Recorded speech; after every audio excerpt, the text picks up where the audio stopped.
Thank you for joining today's webinar on streamlining contract management and budget governance with Dynamics 365 and Copilot. The purpose of today's webinar is to show how to strengthen contract management and adapt to procurement changes. Introductions. My name's Matthew Paul, client engagement from Walker Scott, and I'm joined by Lucy Miller, the New Zealand Central Government Lead for Microsoft. Richard Gauntlet and Devon Stove are Walker Scott pre-sales. Brief introduction to today's agenda. Lucy will offer some insights into Microsoft's vision, embedded AI and scalability. Richard and Devon will then do a deep dive and demonstrate Dynamics 365, Klevr Contracts, Klevr Purchase Budget Control and Copilot Studio. Richard will demonstrate an end-to-end process from onboarding a supplier, creating a contract and validating a purchase order, highlighting how these components work together to reduce risk, improve compliance and save time before wrapping up with Q&A. So why this topic matters now. Procurement and finance teams face evolving regulation, cost pressure and need for transparency and efficiency. Contract management has increased challenges with fragmented processes, manual supplier onboarding, disconnected contract workflows and limited visibility into budget compliance, creating increased risk of errors and delayed in contracts approval. Better business outcomes are achieved centralizing contracts in Dynamics 365. Storage and tracking ensures agreements are linked to purchase workflows and enforce spend governance by validating purchase commitments against budgets in real time. Practical implications of introducing a CMLS include enabling suppliers to self-manage, maintain profiles, and submit compliance documents, automate alerts for contract renewals, real-time dashboards for improved visibility, and decision-making coupled with regulatory adherence through embedded compliance checks. In short, reduced manual effort, cost savings, reduced compliance risk, and better governance and transparency. So what change is occurring to the environment? On December 1st, the New Zealand government changes are coming into effect around contract management. In practice, this means agencies will be expected to maintain a clear system-based record of contracts and manage those contracts in a way that is proportionate to the contract's value, risk, and duration. For agencies already invested in the Microsoft ecosystem, this requirement can be met with Dynamics 365 native contract management solutions such as Klevr Contracts, which can integrate with Microsoft ERP to provide finance, procurement, and contract owners with a unified view of contract data without introducing a standalone isolated platform. The timeframes for implementation will vary according to agency size and data quality, but for agencies already on Microsoft, a rapid deployment is realistic. Richard and Devon will present an outline of implementation and licensing costs at the end of the demonstration. Let me introduce Lucy Miller, the New Zealand Central Government Lead from Microsoft. Lucy. Kia ora koutou, ko Lucy Miller tōku ingoa. It's really nice to be here and partner with Walker Scott in this presentation. I think it's important to, I guess, as Matt mentioned earlier, just to remember that if you already own D365, this sort of gives you a really good opportunity to, at the very least, sweat some of those assets that you already own, but also to think about, I guess, using patterns that already exist in the Microsoft ecosystem in a really efficient way. Before we dive into that in any more detail or about the ability to meet your obligations to the DIA procurement rules, it's a good opportunity to think about how organizations are working in a really efficient way using AI. And I wouldn't be from Microsoft if I didn't at least say AI or Copilot once. So I just want to have a shout out to my colleagues with that one. But the idea, I guess, from a Microsoft perspective, and I'll just ask Matt to flick the yes, thank you. The idea at Microsoft is that frontier firms, and these are the organizations who are really winning with AI at the moment, the way that you can leverage AI is to, I guess, cover your business outcomes in 4 key areas. The first one is enriching employee experiences. The second is to reinvent your customer engagement. The third is to reshape your business processes. And the fourth is to bend the curve on innovation. And I guess what Klevr Contracts is really doing is helping you think about how you reshape your business processes. Gartner predicts that around 38 to 40% of the value that organizations are going to derive from AI is going to be in that support space. So that's customer engagement and reshaping business processes. And so Klevr Contracts is a really, really exciting way to start leveraging AI to ensure that not only are your people being more efficient in the way that they manage your contracts, but also over time to be able to automate some of that, processing. So Matt, if you just click to the next slide and build it out, it'll take a couple of clicks. The way that Microsoft thinks about this is not only, I think it might need one more. It's built out now, yeah. Sorry, it just wasn't clicking over for me. So I guess the way that we think about this is every organization is on a journey to leverage AI and in some way make their way towards becoming a frontier firm. Obviously, we know in terms of adoption curves, there are different rates at which we adopt this technology, but we think about this in 3 separate phases, I guess, of adoption. The first one being a human with the assistant. The second being this concept of a team of digital colleagues with a human direction. And then fundamentally over time, we'll see entire business processes that are being run overseen by a human, but with autonomous agents. And so and you'll learn more obviously from the team, but over time you'll be able to increasingly leverage agentic technology inherently by using the Microsoft platform, and in this case D365. We're very much talking about human in the loop. We're very much talking about toggle on technology. This is not about autonomous agents doing it from start to finish tomorrow. This is about leveraging technology that is available within the platform now with the human in the loop. And the team will talk to you a bit more about triaging and some of that capability and Copilot within D365, which can help you make that process more efficient. One of the really exciting, and I'll just ask you to click back a bit, Matt, if that's okay, to the original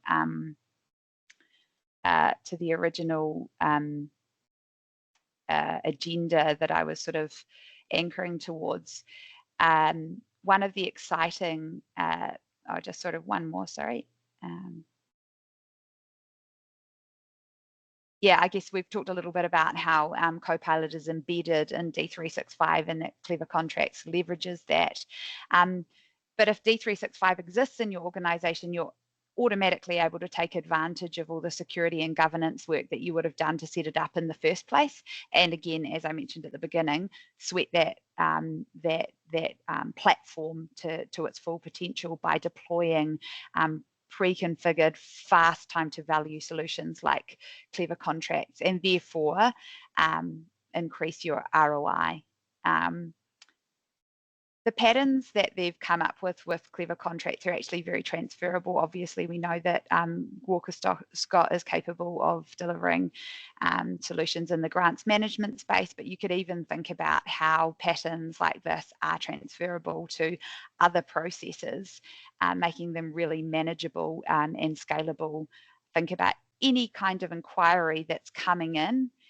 Needs to be managed, distributed with an approvals process with reporting. And you can see how this can be laterally kind of transposed into those use cases. And so all in all, I would say it's a really cost-effective way of making the most of fundamentally the Microsoft platform and the ability that Walker Scott has to deliver against different business processes and use cases with a productized solution that has a roadmap, it has a vision, and you can leverage that as you go along. So I'm really excited to hear more from the team. And if you have any questions about D365 specifically, as Matt said, I am the specialist aligned to central government for D365 and Power Platform, but I'm happy to connect you with colleagues in the SME and C space, or in the I guess the smaller government agencies account management space. So thanks for having me, and enjoy the rest of the presentation. Cool, thanks, Lucy. Can you just go one more slide, please, Matt? Awesome. So I promised everyone in the room this is the last slide, and then we're going to get into the demonstration and start clicking through the application itself. But to Lucy's point, what I wanted to talk about here is today, for this webinar, based on the amount of time that we have, we're going to focus really heavily on Klevr Contracts and the contract lifecycle management capabilities that the application has built in. But it is very transferable. Obviously, this came out of the grant space, going through the normal grant making process. Applications are submitted, they're published through a portal. We'll take a little bit of a look at the portal today. They go through an assessment process, and then on the back of successful awarding through the assessment process for an application, a contract is created. Now, what we've done is we've identified that that contract capability is useful all over the place. It's not just useful in the grants area. And so we've pulled that out, and it's now a separate product within the Klevr umbrella. And it gives you a fully powerful contract lifecycle management application built on the Dynamics platform. And that's what we're going to be looking at today.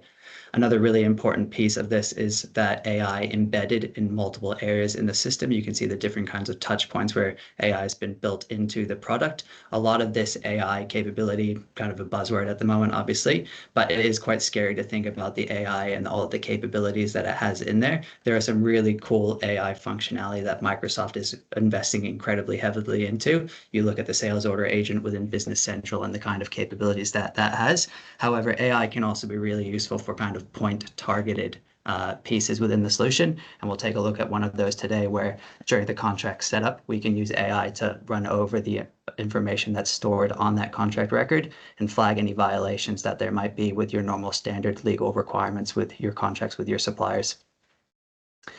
The last thing that I'll say on this slide, at the bottom left there, we have that last integration point from the contracts area into a finance system.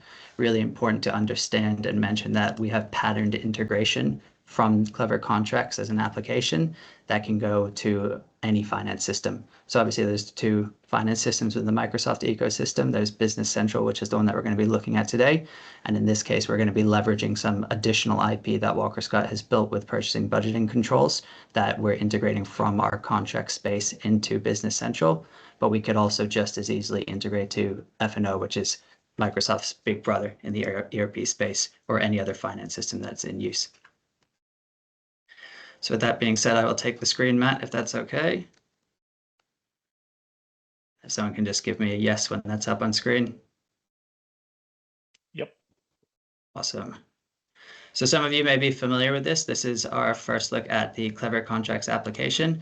Because it is Microsoft, it's consistent with the rest of the applications within the D365 space. So anyone that is currently already on the Dynamics platform, this should look relatively familiar. I'll do a brief overview for some of you that may not be using Dynamics in your organizations currently. At the top left of the screen here, we have what's called the app selector.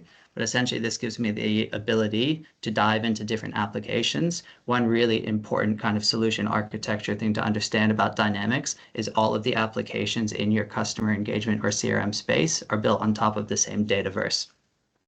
The reason that's so important is obviously, one, there's very minimal or none at all integration complexity, because all of your applications on this platform are reading and writing to that same Dataverse. So based on people that might be owning different roles at the organization. I might be someone that works on contracts. I might be a marketer. I might be someone that's working on the sales side. All of them will be able to see a contact record. The information of that contact record that's relevant to me based on my role might be different. So we can publish different information about that individual contact that I'm looking at.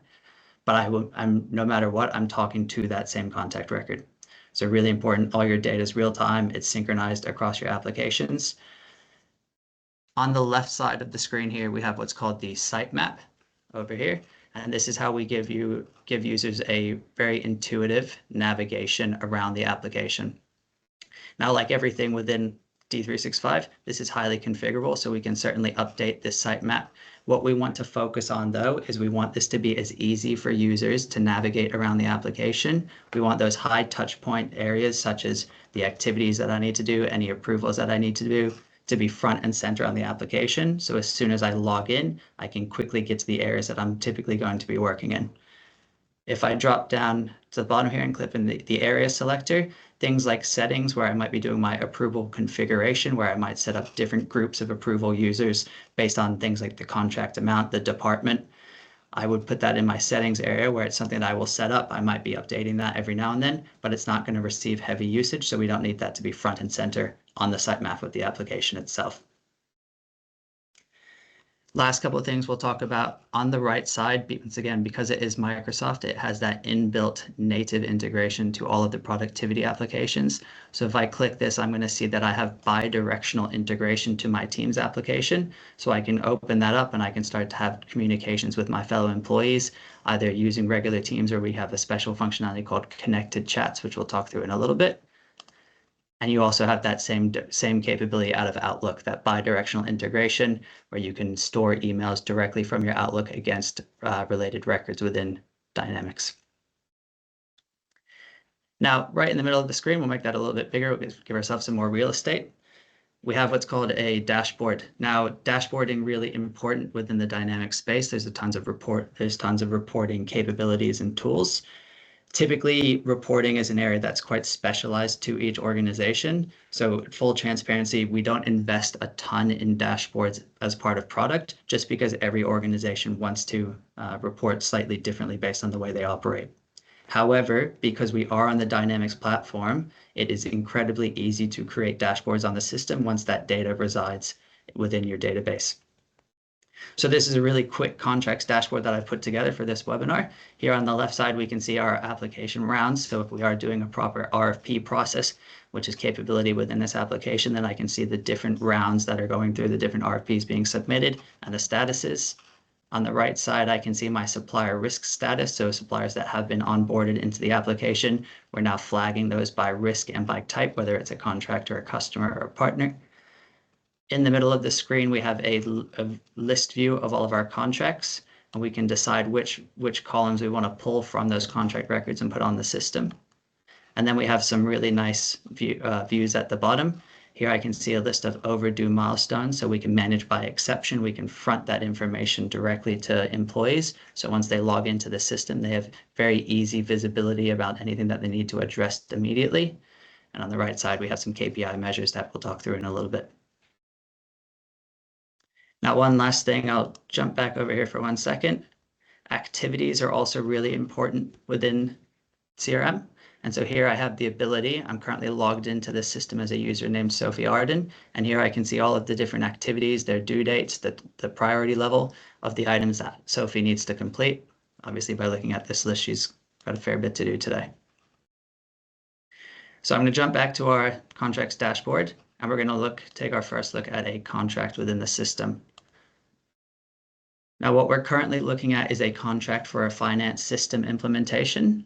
And so we can see at the top here that Sophie is the owner of this record and also the contract manager. That may not always be the case. There might be a different contract manager, but Sophie needs to be maintained on the record as a point of escalation. We can see the contract type front and center. And just below that, we have what's called a business process flow. Now, this is another standard Dynamics functionality. Really, really useful. This can be applied everywhere within the system, so it can go onto any record. We're currently looking one that's been configured for the contract record, but you can apply these to any other records, such as your applications as you go through your application rounds if you are doing RFPs. What we do here is we essentially bake in process into the application. So we've decided that there's a couple steps that contracts need to go through in the normal life cycle. We have our initiate phase where we might be having negotiations with the different supplier or people that we're engaging with this contract.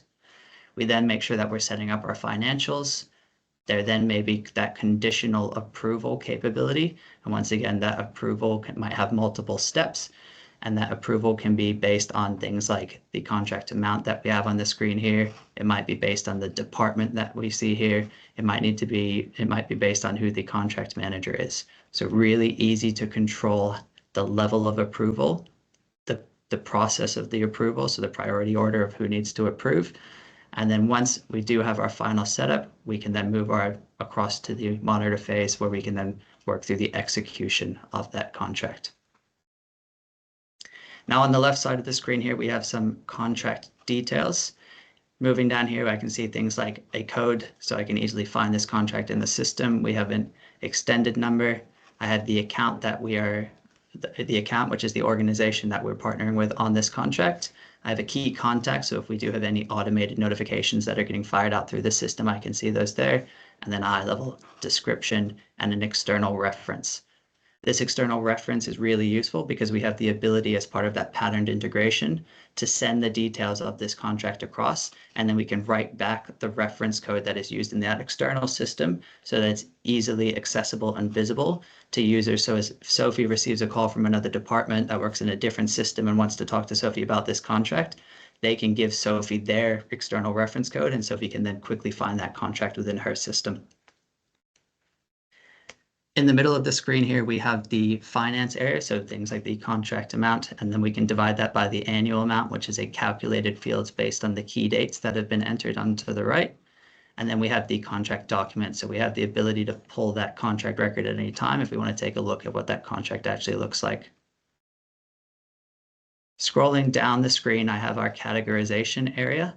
So here I can see contract type. At the moment, we're looking at a contract type of purchase orders and supply agreements. I have a group, so we have the ability to group contracts together, once again putting contracts together in a logical way so that when those contracts are in the system, people that are in charge of those contracts can easily see all of those contracts together in one place. We do have the ability to have a procurement type, so this may have come out of an RFP process. We can see that this was originally started as a request for proposal and has been converted into a contract. However, you might also have contracts where your organization is the beneficiary, and it might have started from an opportunity record.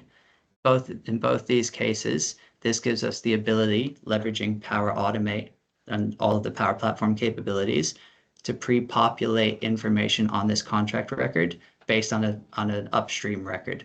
So if you think about the instance where you're doing an RFP round, and a supplier is going through an application process and providing you with information about how they're going to meet the need for that RFP, you capture a ton of information there. When you get to that contract point, you want to make sure that you're pulling as much of that information across onto the contract, one, so that you have visibility across what the supplier said they were going to do during the application process, and then what they actually deliver once that contract's been set up and engaged, but also just to remove or to increase efficiency in that process and remove the need for duplicate data entry. Almost finished with this form. On the right side, we have our key stakeholders. So here we can see that Sophie is the contract manager. Now Sophie has a responsible manager, so that's a point of escalation. And then we can see that this is a department, or this is a contract for the department, which is the IT department.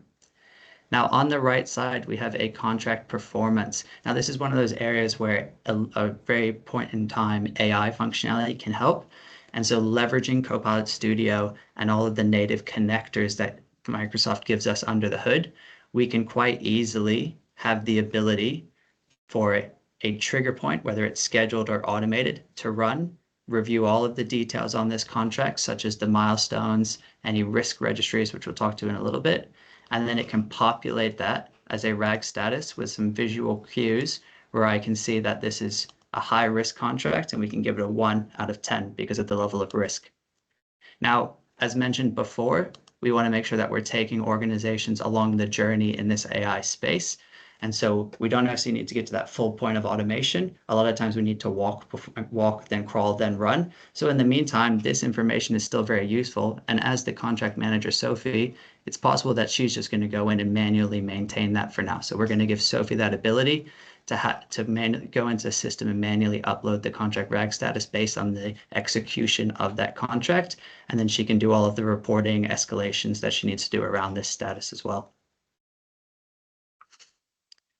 On the left side of the screen, we have our AI compliance and contract violations. Once again, what's happened here is leveraging that under the hood Power Automate capability during the contract setup here. At the top of the screen, we have the ability to generate a document. This gives you the ability to upload essentially a Word document, which is your contract template. And then once you've gone through the contract negotiation or while going through that contract negotiation phase, you can create those documents at any point. It will pull information off the system and it will place that information on the document in the template that you've created. That will then get stored into SharePoint, which can then trigger a flow where AI will review the information in that contract.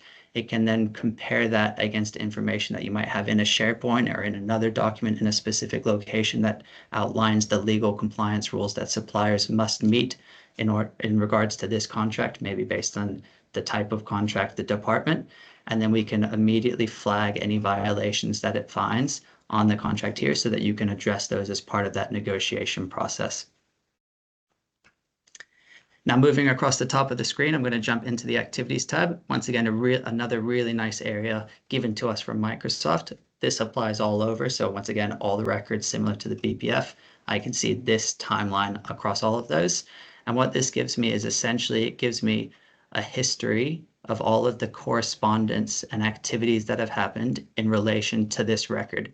So here I can see there's been appointments, there's been emails, there's been phone calls where she's chatted with people about information on this contract through that negotiation process.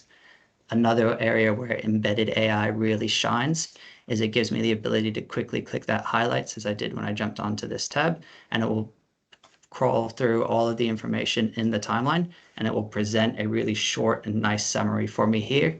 I could copy that out if I want to put that into an email and send it. Maybe Sophie's reporting to Dan, who's the responsible manager, and she wants to give Dan an update. She can just come in here, copy that out, flick that email off to Dan, who can then see the status. But it's also really useful if Sophie goes on holiday. If Sophie goes away and somebody else has to come in and take over this contract and then they get a call about it, they can quickly come to the record, and rather than having to crawl through all of the different correspondence that Sophie's had historically with the people on that list or on this contract, they can click that highlights and they can review the summary, and then they have all the context that they need to then have that conversation with the person that's making the phone call to them. Scrolling across the top of the tab, we're going to go to our key terms. This gives us the ability to have our key payment, renewal, and termination highly configurable. Here you can see I've entered some here, which dictates the number of days that we expect to happen for these key activities. The Documents, Terms, and Conditions tab is another really important area. Essentially, what this gives us is the ability to have a library of standard clauses that we want to pull onto the contract record. Once again, this could be done as far back into the application and RFP process as you wanted, so you can make sure that you're dictating throughout an RFP what terms and conditions that we need suppliers to meet as part of that, that tender. And then through that process, you can have that negotiation. By the time you get to the contract record, you can pull through all of the terms and conditions on that supplier's source application into your contract, so that all of the negotiation on those different clauses has happened, gets pulled into that contract at one point, and then you can see that persists on the contract record. And this is what can be used as that initial point for that AI functionality, which reviews all of the T's and C's that have been pulled on this contract record against your standard list, and it can flag any violations that it finds. The next area that we're going to take a quick look at is the register. So this gives us the ability to show any risks, issues, or decisions that have happened throughout the lifespan of this contract. Once again, this table is very flexible and can be applied to multiple records within the system. So when we look at milestones and deliverables of those milestones in a little bit, you can also apply this information register table to those records so that you have a centralized repository of all of the information that you want to track about that contract through its life cycle, so that if there's any areas, if you have a contract that spans over multiple years and 2 years later you want to come back and a decision's been made and you want to get some information about why that decision was made, then you can come into your centralized information register, and then you can click into a record and you can get some high-level information about why that decision was made. This information will persist within your system, so that no matter what throughout the lifespan, you can see that this is getting tracked in the system. In this case, what we've done is we've clicked on the risk, and once again, the contract we're looking at now is for a finance system implementation, a very cheesy risk of people are having too much fun in the kickoff. Sophie's raised this as the contract manager on this contract. She's given a description as to why she thinks this is a risk. At the bottom, she's given this a score, basically saying how much likelihood she thinks that this is going to happen and the impact on the project or contract if it does happen. She's got given some additional details of this is going to be a timeline impact because people are joking around too much. And then a really nice functionality is this response/mitigation capability. So Sophie can work with people on her side, maybe Dan, who's once again that point of escalation, and also people on the supplier side, in this case, Walker Scott, and they can have a discussion about what are we going to do to address this risk. She can then put that mitigation plan in. She can then update the scores, and we can see that that risk has been mitigated based on this information registry. As mentioned, this then stays in the system, and if 6 months later there was a delay in timeline because people kept having fun, we can go back and either update that mitigation plan or see why there was an issue with us following the mitigation plan itself. Now, the next area of the system that we want to take a look at is our milestones. So as part of that contract initiation, we want to set up milestones that are going to show the deliverables of activities in relation to this contract. These are the key milestones that must be met for that supplier to remain compliant on that contract itself. So if I take a look into the design phase, this is going to open up the information on a milestone. And really importantly, we have the ability here to have multiple objectives in relation to a milestone. So here we can see it's a design phase, and we can see that we need to complete design documentation and design workshops. Back on the milestone level, we have some summary information such as the due date. Now, once again, because Klevr Contracts is built on top of Microsoft CRM platform, we have capability to hook into Power Automate. Some organizations already leveraging Dynamics might have customer insights journeys, which gives you marketing automation and you can tailor user journeys.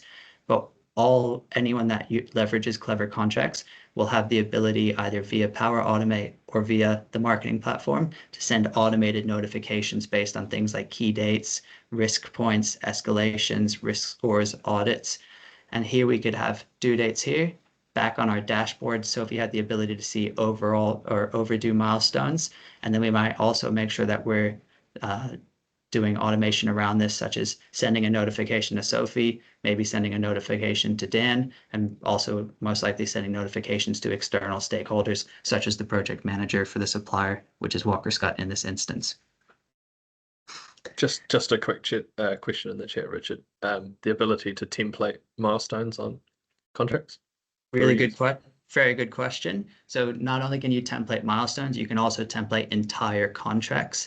And as part within the system at the top here, we have a utility. So along with the Klevr applications, you get a suite of what are known as Klevr utilities, one of them being cloning. So as a contract, I can set up a contract template that has all of our standard terms and conditions, a standard set of milestones that need to be completed, maybe some additional information based on departments. When a new contract comes into the system, you can clone that contract record by clicking the clone button. What that will do is it will pull not only details from that source contract record, but it can also hook into any child or parent tables and pull those across as well. So I can set up a whole template contract, and then I can click one button and it will create a new contract pulling all the information that I want it to pull, including maybe 7 or 8 milestones. And each one of those milestones may have 4 or 5 deliverables. So huge productivity gains and efficiencies there. Great question. Back on our milestone on the left side of the screen here, obviously we have our relationship to the contract to which this milestone is a deliverable, but we also have the ability to have a project here. So as part of the Klevr Contracts, there is a project table, and it gives you some pretty powerful project management capabilities. On that project record, I can click in, I can see there might be multiple contracts related to that project. And obviously across those multiple contracts, there might be multiple milestones. So maybe there's a different project manager who's managing the overall project. They might work with Sophie on just the milestones in relation to the contract that Sophie is overseeing. Once again, an external reference code, because we do want to make sure that we are integrating to those other systems and giving visibility everywhere so that your users such as Sophie has the ability to work with individuals on their on their systems and easily communicate and find the milestone that they may be calling about.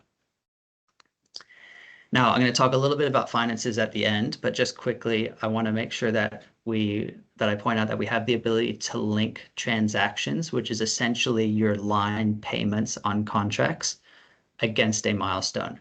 Now, this can be payables or receivables. So if you want to use Klevr Contracts to maintain contracts where you're actually receiving money instead of just outlying money, that's certainly possible the same way. However, what this is giving me the capability to do is essentially have milestone-based billing. So for this design phase milestone, there's a transaction line that's getting pulled from the overall contract budget. And once this milestone gets submitted through the portal, which we'll take a look at in a minute, by that supplier, it then goes through an approval process. And then once it is approved, I can send this to the sign-off stage. And that can trigger, once it gets the sign-off that all of the deliverables related to this milestone have been completed, that will trigger an integration that will pull all of the transactions related to this milestone. It will leverage the patterned integration between Klevr Contracts and those finance system agnostic, create that payload and ship these off so that they can then go through the accounts payable system within your ERP system. So it gives you really good and tight control around the release of funds, giving you full flexibility around milestone-based billing as well.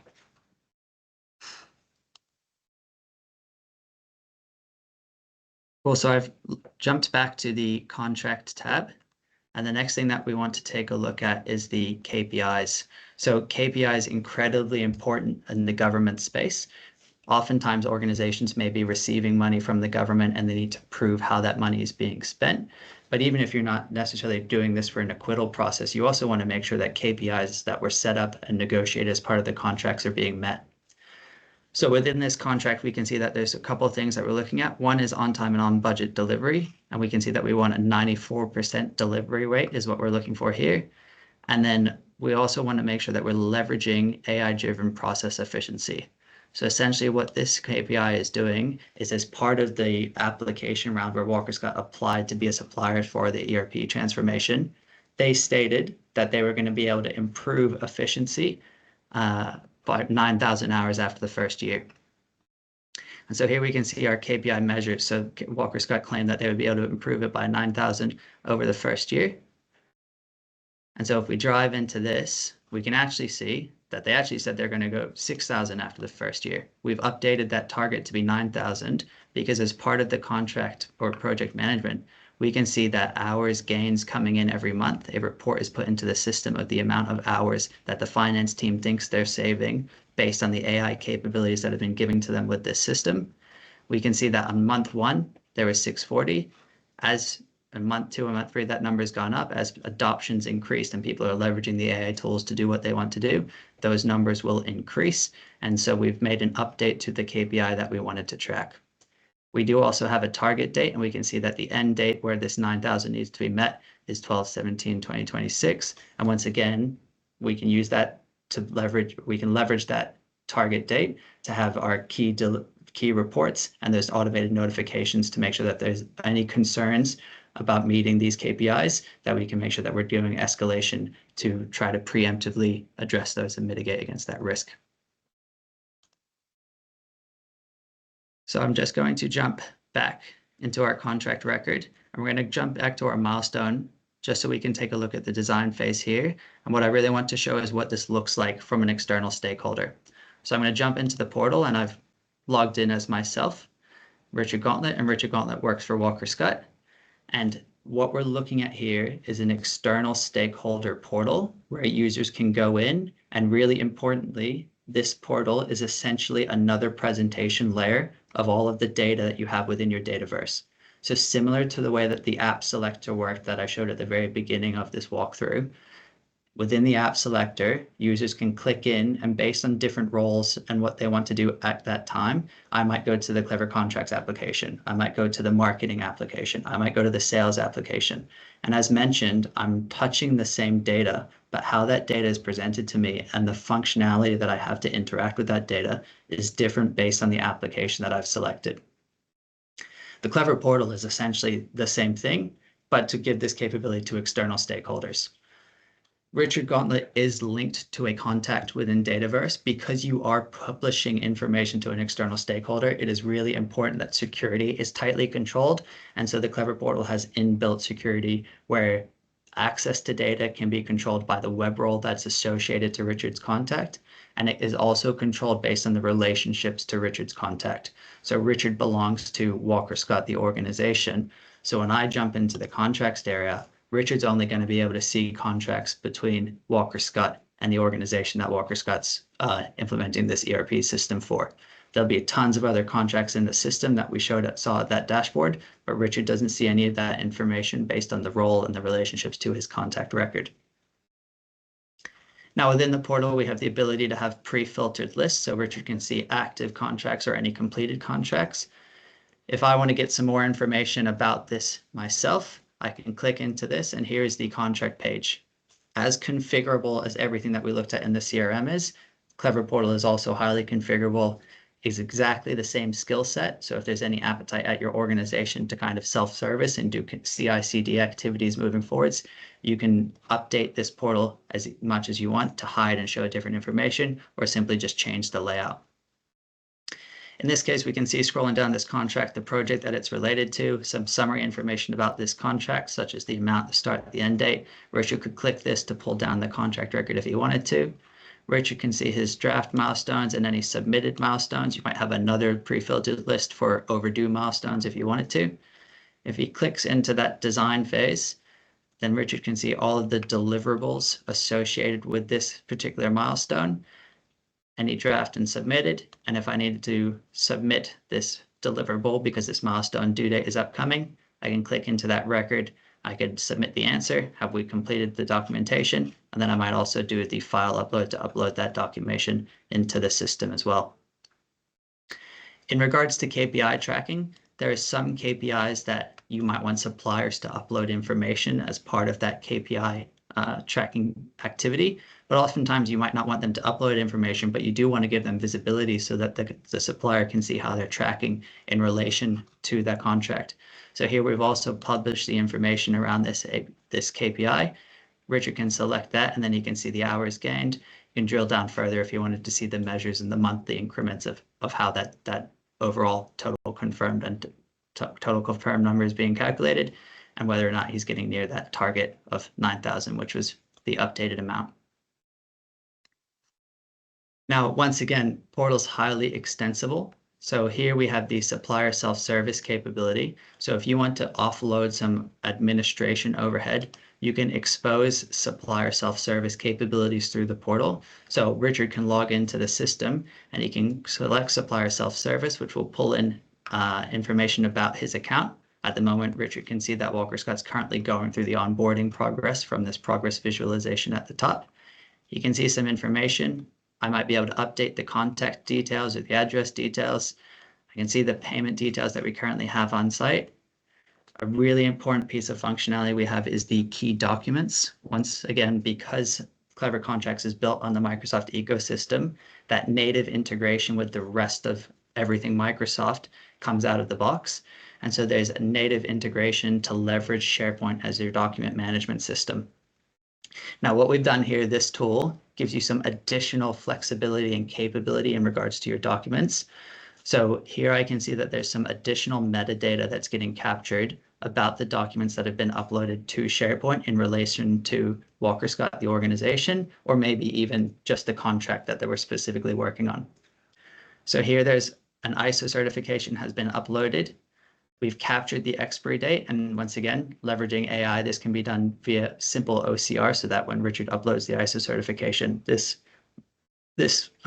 date automatically gets populated on the record, and then we can leverage this expiry date, once again, to have those downstream automation capabilities. So as soon as this expiry date's coming up within the next month, a notification can be sent out to Richard, who's the primary contact for Walker Scott, to let him know that he needs to go back to this portal and he needs to upload the next or the renewed ISO certification.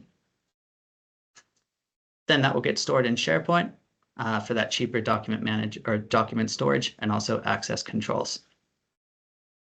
Scrolling down, there's some additional self-service capabilities, such as Richard may want to control different employees that are related or to the organization so that they can also have some portal capabilities. And then maybe there's an update on the bank details that's being used for Walker's Cut, and Richard can submit a bank amendment request through the system here. Now I'm just going to jump back to our contract so that we can get to the financials area. And so here, as part of my contract setup, we have this financials tab. Now, during that original initiation, it's really critical that we get the financials complete. On the left side here, we can see a bunch of calculated fields that are giving me details on the overall contract amount, and then the different budget allocations that that overall contract amount has been put towards. In this case, we can see that there's two different budgets. We have our consulting services, which is Walker Scott's activities in configuring and implementing the AI-driven ERP system. And then we also have a contingency budget, which has been allocated out. If I drive into the consulting services contract budget, I'm going to get a ton of information here. So here I can see that there's a total amount for 380,000. We can see that this is payable because the organization is going to be paying Walker Scott for this. This is a budget type of time and materials, time-based, and then the document that is going to be sent to your ERP system in this case will be an invoice. If I scroll across to the transactions, I can see different transactions that have come in, and as referenced before on the contracts area, this is pulled, or this is related to a milestone, so that's once that milestone is submitted and approved, this invoice can then be released. If I jump back to the financials tab and go into our contract, but our budget setup, I also have the ability to pull this through as an invoice and to send the contract budget up, and then this can be sent across to the finance system to enable your budgeting controls. And that's probably a really good segue for us now. I'm going to hand over to Devin, who's going to run us through some of the additional IP that Walker Scott has built on top of Business Central. Really important, once again, to remember that this is patterned. This can be finance system agnostic. It can work with Business Central. It can work with F&O. It can work with other finance systems. But a really exciting area is hooking these applications together, leveraging IP, and getting that ability to have end-to-end flows and automation between your different areas of activity. Devin, over to you. Well, thanks, Richard. Just let me know once you can see my screen. You're good. Perfect. So for those who have seen Business Central, you're obviously really familiar. For other people, this is what Business Central looks like. As Richard mentioned, the integration is finance system agnostic, but a common connection we see is with Business Central, and we're going to leverage what we call our purchase budget control. So a little bit of extra IP on top of Business Central just to control spend and give visibility at the time of raising documents. So there's a couple of things that we look at first. We're just going to jump into what's called a GL budget in Business Central. So this is looking at that contract budget that Richard was building just before. We can have the lines of that integrate down to Business Central to create a budget in Business Central, right? So this is going to allow you to view your contract performance inside of Business Central, but also keep synchronized with contracts, Klevr Contracts for different users of the business. Yeah. We'll see we've got a couple of lines come down here that have come down here associated with different budget control, but different contract budget codes. So that's the two lines that Richard had inside of Klevr Contracts. Just to jump through really quickly, there's a little bit of setup that you'd need to do once with purchase budget control, but it's really, really good to understand how this works. So what we can do is we can create a purchase budget control and we can apply rules to this to say, how do we contract our budgets? How do we calculate our budget spend? So is this, your GL entries at actuals that have happened? Are we taking into account its quotes and unposted purchase orders? Things like that. And then what areas are we going to enforce controls on? So in this case, we're not enforcing controls at a quote level, only at a purchase order level or a purchase invoice level when we go to actually create that spend against a contract. At the bottom, there are some rules. Looks a little bit complex. You only need to set it up once. But we've got some rules that we can do around thresholds, and you can control this for all contracts, or you could do it on a contract by contract level. But what we're trying to do here is basically enforce visibility into the contract. So at this point here, I'm saying at 90% of my budget spend, I'm going to start getting warnings that I'm over 90% of my contract spend. And that way you're getting visibility as you approach contract limits, rather than just at the end of the month running reports and saying, hey, whoops, we're over on our contract. What are we going to do about it? We can say unbudgeted actions. So if someone tries to spend against a contract that doesn't have a budget, or maybe it's over budget, or it's different GL accounts, things like that, we can prevent purchases. So there's all sorts of controls you can put in place on the system to try and catch spend before it happens rather than after the fact. And then we can also drive approval routes. So over budget action. So say my contract's going over, I can drive an approval route to go to a approver to say, actually, no, this is all good. We're going to approve it. We're going to approve the over contract budget spend. Okay. So if we jump into some of the areas that this will apply, I'm just going to jump into a purchase invoice here, and we can see sort of what that looks like at the time of raising documents. So if I open my fact box, for those who are familiar with BC, this will make a bit of sense. But we've got a budget control information over on the fact box. When I create a line, if I delete my line here, and if I add a new line, and I'm just going to code to consulting services, I'm going to come across here and add in my contract budget code. So is this my contingency budget, or are we against our original contract budget of consulting services? I'm going to code that to the contingency budget, and I'm going to put in a quantity and an amount. Oh, I broke it. Interesting. At the moment. Yeah. So now what we get is we get some spend over on the right. We get remaining budget. So what have we got remaining at the moment? We've got open, what's current. So what's opens on other documents, what's current on this document, and then the projected balance at the end. So this is all green, all good. No budget approval required because we're under that threshold.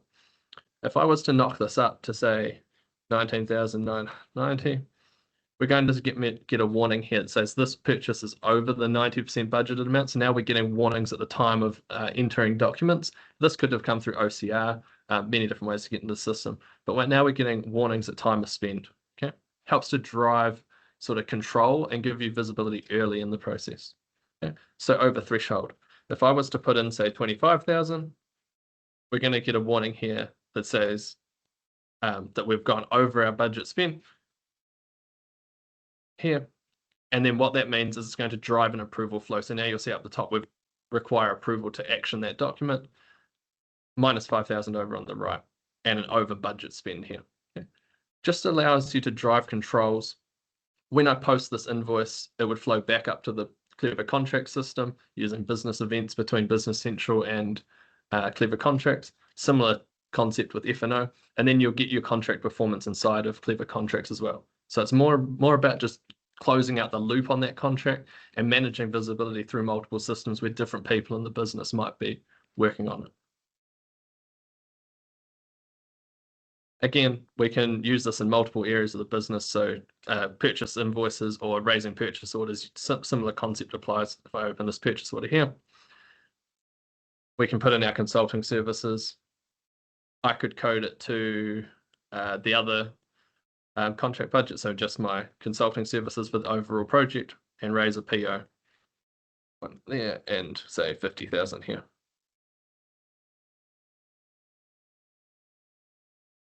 Which, wrong GL account, that'll work. Consultant services. Right, so what we saw is unbudgeted action spend if I tried to key it against something else. If I coded against 50,000, no budget control ruled for the selected dimensions because I haven't given it a project code. Okay, so there's different ways you can control it, making sure you don't get inefficiencies in your reporting at the end of the month. As soon as I tag here, we can go 50,000 and we'll get our budget over on the right. It's just to ensure that you get good reporting throughout the system and make sure the spend is calculated and tracked against the right contract. Perfect. That's everything from a purchase budget control, just conscious of time. We could talk for a lot longer about it, but obviously system agnostic. This is how we would do it with Business Central. And I'll just bring up